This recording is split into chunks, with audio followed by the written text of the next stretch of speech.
An evening of joyriding within the law. Wimbledon Stadium last month. These stock racers aim for speed. Only a bad crash stops the contest.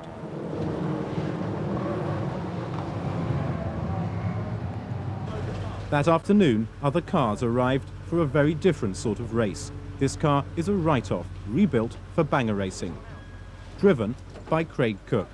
You know that there's 50-odd cars out there that want to get you, you know. They want to be the winner, so they're going to do anything to get you off the track. After weeks of work on his Capri, Andy Young is now looking forward to smashing it up. I mean, it's totally different, like being able to hit people, drive as fast as you want, to go as nutty as you can. It's a team effort, but even behind the scenes, mechanics like Craig Covington still get the buzz. The speed, like just getting around the track as fast as you can, that's what I really like about it. But these are no ordinary boy racers. Every one of them has been in trouble with the courts. Offences include taking without the owner's consent and dangerous driving. They're all convicted joyriders. Joyriding became high profile in '91. Incidents like this brought home the terrible dangers. But joyriding is nothing new. I'd steal something like an Escort Mark 1 or a Cortina Mark 3, which is one of the easiest cars to steal. If, you know, sometimes a door key would steal one of those cars, and that's what it was like, just to get about at first from A to B. What sort of cars did you go for?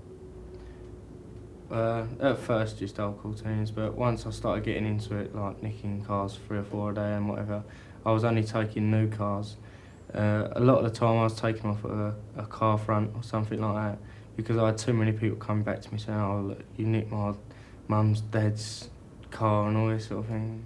Me and a mate, we both owned cars, and rather than driving about in our own cars, but were cheap and pretty slow, we decided to like venture out and take more expensive, faster cars, and also driving other people's cars. And like, so if we do crash them, like, we're not like damaging our own vehicles. Basically, that's how it started off.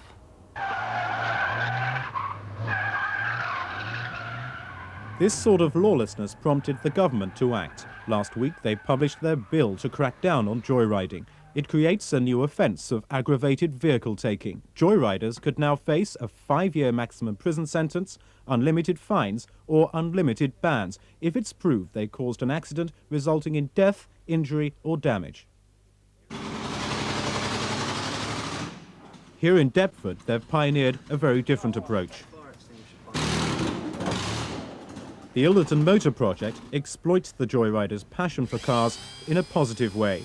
The objective is racing, and the racing is legal, and they've been doing this now for 17 years. There's a constant need for new bangers. The police provide some, but project leader Peter West is always open to offers. Yeah, excellent. Any vehicles, really. We prefer Fords, preferably the bigger cars, but to be honest with you, we would accept any car at the moment. We're desperate for cars. For many youngsters, it's proved a successful alternative to prison. A few years ago, the figures seemed to be that it cost about £365 to keep somebody in prison for a week. That's with a failure rate of 70 to 80% reoffending within the first year. It costs £20 a week to keep somebody here at this project. And what's your failure rate? Our failure rate is probably about 20%, 25% after 6 months. In other words, if somebody's been here for 6 months and continues with us for at least a year to 2 years, they won't reoffend. 20% leave, and most likely reoffend. Craig Cook stayed the course. He had previously been sent to prison for joyriding. He says it didn't work. I got the short shark shock treatment, which is for 3 weeks in a detention centre. I got put in there, and that's supposed to sort you right out, but it didn't. I came out knowing how to nick much better cars. You think about it, you know, if there's 80 car offenders in prison, what are you going to talk about? All stealing cars, so you just learnt more and more about them. In the police station, I actually learnt how to nick like other cars like Mercedes, BMWs, cars that I weren't interested in, probably because I thought myself they were too hard to nick. But someone inside there, he taught me, like, just explaining when you know the basics. So just explaining, I got to nick a Porsche, Mercedes, BMW, anything like that. I think we've got about 4 weeks now before the test day, 5 weeks maybe, if we get it when we want to. What happens if people don't start doing their 2 nights? But they must earn the right to test themselves on the track. There are compulsory meetings where everyone's conduct is examined. If he puts in enough work in these cars from now till the test day, then we'll see. But as he ain't up in this room now, I think that should be kept among ourselves, just to see if he does put the work in without us actually saying to him, put the work in, and then, you know, then that make him work. But just to see if he does it himself. He hasn't put in enough work. He's been irresponsible. There's no magic one solution to joyriding. I measure success by watching over a period of time a change in attitude. The passion for cars stays, but we channel it towards racing. And racing necessitates responsibility. Everything about this project is actually geared to giving young people responsibility. Taking like Fergie's boots by mistake or any of the new men. Using cars as carrots, the course sets out to change behaviour. It seems to work better than tough laws. Now I've been banned, it's more of a temptation to go out and nick a car. Why? Or unless I was have another crash again, I don't think I'd get caught. Just speed off down the road again, out the car. I mean, I've done it enough times, I'll do it again, but there's no way I'll go back to it again. What I'd like to do is explain the broader picture, as we see it from the Home Office, of where motor projects fit into the broader picture. There are now motor projects in London and throughout the country. This is their annual conference. There are worries here about another aspect of the government's new law. Jeff Briggs has interviewed joyriders. He's concerned about the new fines. This is an offence that's committed by the less well-off in society. Where do they get the money to pay limitless fines? Again, this could put them into a situation where they're forced to turn to crime to pay off the fines. Even the Metropolitan Police representative at the conference isn't convinced that the government's proposed legislation is necessarily the right approach.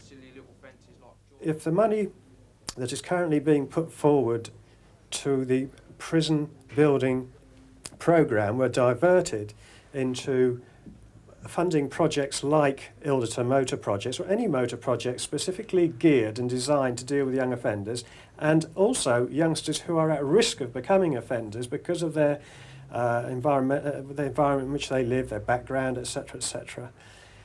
If half of that money was put into those projects, I seriously think that we could, in the long term, expect to see a reduction in car crime.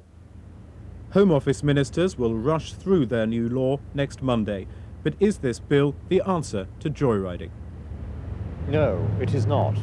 It only deals with the tip of the iceberg. All it does is create a tougher range of penalties for the tiny minority of young male offenders who commit the most serious crimes. Is enough money being spent on projects like the Ilderton? More is being spent through the Safer Cities scheme, which is a crime prevention initiative from the government, through local authorities, through the court service, and through a whole range of other agencies, because most people recognise that the best way of dealing with young males is by diverting them away from the custodial sentence and solving the problem involving imaginative ideas. It's a Wimbledon final with a difference, and for the drivers of two old grey bangers, an imaginative approach to the problem of joyriding. It's the moment of reckoning for reformed joyriders Andy Young and Craig Cook. They take their place among an assortment of bangers about to be given the last rites. They've already come through 2 jarring heats. Now, it's adrenaline time. They're doing what they love, their skills are being tested on the right track, and they're also being rehabilitated. There's nothing that could get me off of staying out of trouble, apart from the Ilderton Motor Project done it.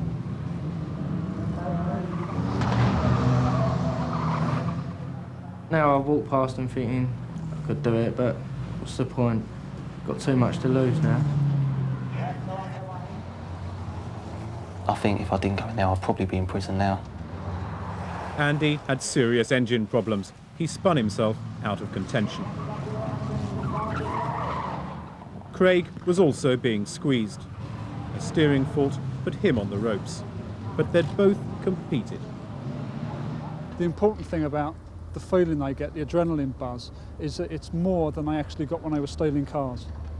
Yeah? It's more exciting to be out on a racetrack, on a prestigious track, in front of a paying public, than it is to be out on a back street in a silly car, you know, wheel spinning.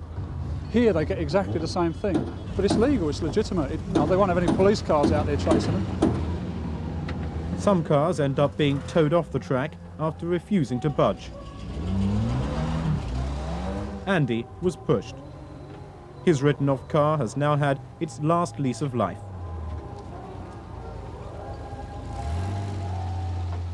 Craig's car has metal fatigue, but leaves under its own steam. All in all, a better outcome than the damage done joyriding on public roads.